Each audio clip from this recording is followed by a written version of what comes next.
જેમાં 350 hardcore criminal, 200 બુટલેગરો, 300 ગુજસી ટોકના આરોપીઓ, એક ચેન સ્નેચર અને અન્ય અસામાજિક તત્વોનો સમાવેશ થાય છે। 4 કલાકમાં મહિલા સહિત 5 બુટલેગર કુખ્યાત સજ્જુ કોઠારી, મુસ્તાક પટેલનું ગેરકાયદેસર બાંધકામ ધ્વસ્ત કરાયું છે। પોલીસે આ યાદી પર તાત્કાલિક એક્શન લેતા 24 લોકોની પાસા હેઠળ ધરપકડ કરી હતી। તદુપરાંત 100 આરોપીઓને તડીપાર કરાયા, 9 જગ્યાઓ પર ગેરકાયદેસર બાંધકામો તોડ્યા, 16 લોકોના ઘરોમાં વીજ કાપ કર્યા, 26 કોમ્બિંગ ઓપરેશન હાથ ધર્યા અને 200 જેટલા વાહનો ડિટેઇન કર્યા છે। પોલીસને અસામાજિક તત્વો વિરુદ્ધ કડક કાર્યવાહી કરવાની સૂચના મળી હતી, જેના આધારે સુરત શહેરમાં લુખ્ખાઓ અને ગુંડાઓ વિરુદ્ધ મેગા ડ્રાઈવ શરૂ કરવામાં આવી છે। સજ્જુ કોઠારી, મોહમ્મદ આરિફ, મુસ્તાક પટેલ અને સમીર માંડવા જેવા શખ્સોના ગેરકાયદે બાંધકામો તોડી પાડવામાં આવ્યા છે। તેમજ લાલગેટ, વરાછા, લસકાણા અને સલાબતપુરા વિસ્તારમાં બુટલેગરોના ગેરકાયદે દબાણ દૂર કરાયા છે। પોલીસ દ્વારા વ્યાજખોરો સામે પણ કાર્યવાહી શરૂ કરવામાં આવી છે, જેમાં બેંક એકાઉન્ટ અને આંગડિયા પેઢીઓની પણ તપાસ ચાલી રહી છે।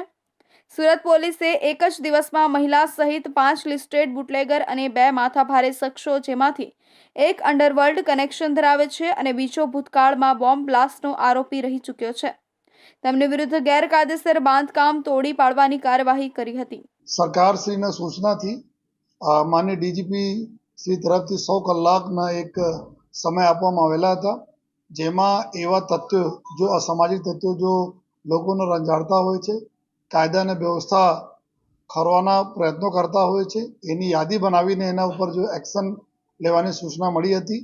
એના જ અનુસંધાને સુરત શહેર પોલીસ તરફથી તમામ ટીમો, તમામ અમારે પોલીસ સ્ટેશનો की ટીમ, તમામ અધિકારીઓ આ જો અદ્યતન માહિતી, આ જેટલા બી લુખાઓ હતા, અસામાજિક તત્વો હતા, એના બનાવીને એના વિરુદ્ધ જો ઓપરેશન ચાલુ કરેલા જોઈએ।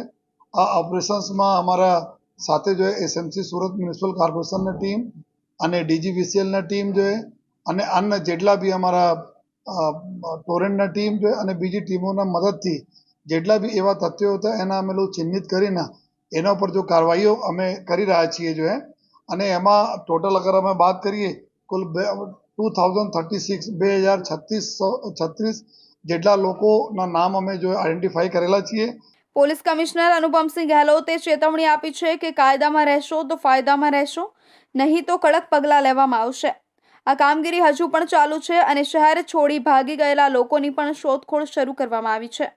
કોઈ લુખ્ખાને છોડવામાં આવશે નહીં, એક લુખ્ખા વિરુદ્ધ કાર્યવાહી કરાશે।